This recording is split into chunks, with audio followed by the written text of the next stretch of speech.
Oh, let's just be petty, okay? Let me read this. Let's see. This is one of your old things from, it says 3 years ago. I am homeless with multiple mental health issues. I was told you guys might be interested in me. The gist of it is I'm a 34-year-old female from Florida, but currently homeless in California. I have a borderline personality disorder, bipolar disorder, and compound post-traumatic stress disorder. I come from an abusive family's heavy drug use. I married an abusive man who later became a woman. I was held captive by a murderer. I spent 3 years as a heavy alcoholic and I can't even say it, addict. I left Florida on foot during a hurricane. I'm gluten intolerant and struggle with alopecia due to it. And now I'm clean of everything but weed and medicated for my issues and living in a truck in California. But I have Section 8, but I have a Section 8 voucher to get myself a place. Just can't find one. I have a YouTube. Just search Adrastia. That's also my PayPal, Facebook, Twitter, Instagram name. It's also my Instagram name, though I don't use the last two. I'm currently at Starbucks enjoying a coffee and will be here most of the day. Well, don't that just sound like a merry sunshine? Just, and something you're so proud of. Unbelievable. Okay, let me just say this. I don't think they were as interested in you as you thought they were. And true, you were from Florida, and you were currently in California. You've got more disorders than a disorder ought to have. That's quite a few, and quite a few. You came from an abusive family's heavy drug use. That's interesting. Because you also are a heavy alcoholic and were an opioid addict, which, that's strange, isn't it? How you just followed right in line, apparently. If they do it, you gonna do it, right? Family's family, gotta stick together. Become alcoholics and pill poppers together. Isn't that right, Mary? But you're better than everybody else that does anything. I kind of caught that from you, that you're better. Let's see what else is so exciting here. You were held captive by a murderer. I think you held him captive, actually. You were the manipulator. You left Florida on foot during a hurricane. Well, that just speaks for your mental capacity right there, don't that ought to have been enough for the poor psychiatrist that saw you the first time to say, come with me, hon. We're going to fit you with a nice summer jacket. I'm gluten intolerant and struggle with alopecia due to it. Well, you got to rethink that one, because apparently not. You didn't lose your hair because you're gluten intolerant, because you're not gluten intolerant. In case you forgot, I know you spent years telling people that because you wanted more money, because you couldn't eat just regular food. And now, on this, you're saying it's why your hair fell out. Well, when the doctor told you weren't gluten intolerant, that kind of rules out the hair loss too, don't it? So, I'm sorry. That didn't work either. And now you're clean of everything but weed. Well, if you're doing weed, you ain't clean of everything, now are you? And medicated for my issues and living in a truck. Apparently, the medication was not enough and is not enough, because your issues, if they were truly real, it might have helped. But in this case, I don't think they ever will. You have a voucher, but truthfully, here's what you should have said. I have a Section 8 voucher to get myself a place, just too lazy to go look for one. And then you got plenty of time, though, to be on YouTube. You guys, your PayPal, your Facebook, Twitter, Instagram. You just all business, huh? And instead of looking for a job, any kind of job, you were currently at Starbucks enjoying a coffee. That's precious right there, precious. I mean, I can't imagine why anybody wouldn't be proud as punch of you. I really can't. That sums it up pretty well right there to me. You are lazy. You're just lazy.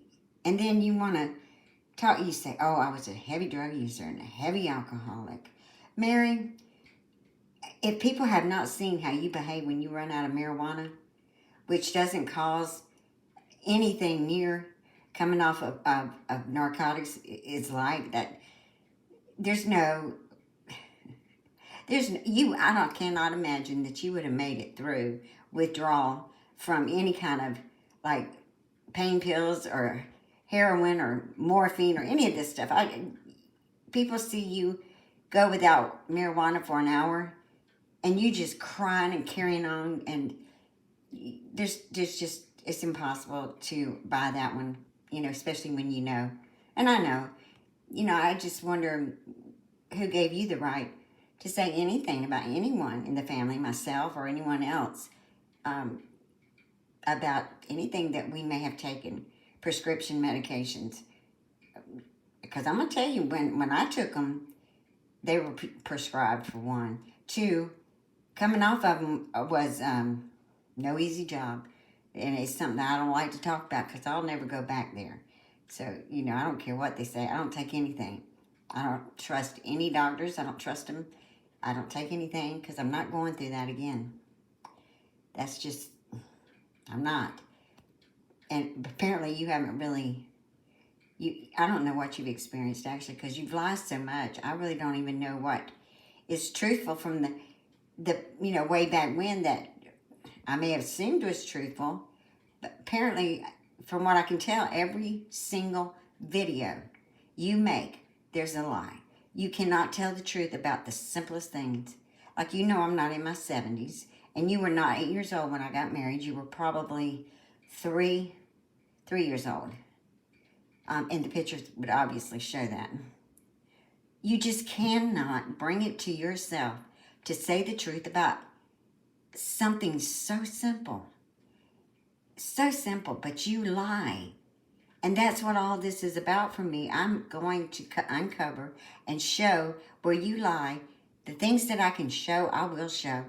And there's a lot more coming because, see, now I'm being petty. So now it's just not anything and everything. There's just no holding me back now. Because, see, I didn't come on here to become famous, become some great, I don't have no illusions of being something other than what I am. What I'm here for was you. I am here because you were lying and I just could not take it anymore. To let you have that last word. I have too much in there in my life and too much coming past me that's going to grow up to have you do that. You're not writing my story. No way. You're not writing my mother's. So, and the property, I just got so tickled that you just did all day long. I've been busy all day, so, but you've been busy too, drawing maps and declaring you're not going to watch anymore. So I'm glad, so I can talk about you now because you're not going to watch. And I told you I knew the answers. I already knew what, I didn't expect you to go into so much dramatics, but that's okay. I just thought it was amusing. The whole point, dummy, was the people, anybody that lived down there, first of all, you said it, they were older couple down there. They were a lot older than my mom and Larry.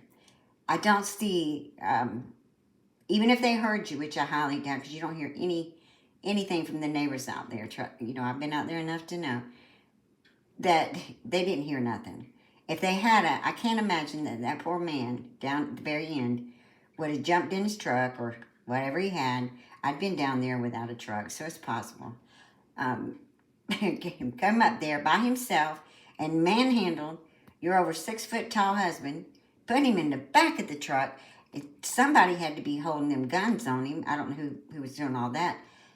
Nobody down there had young children. Nobody down there had, extended nothing. There was 2 or 3 down there. They were all elderly, except for the ones that had the horses. They were younger, but she was sick, and she didn't stay there after that very long. And I think they only came back every now and then to check, on the place, or he did. She never came back. Yes, I know the neighbors. You forget that I don't know what you think. You think maybe you're hoping I'll just die in between your videos so I won't come out and call you out. The divorce, another big fiasco of yours. I tell you what, let me stop this one. I'll be back.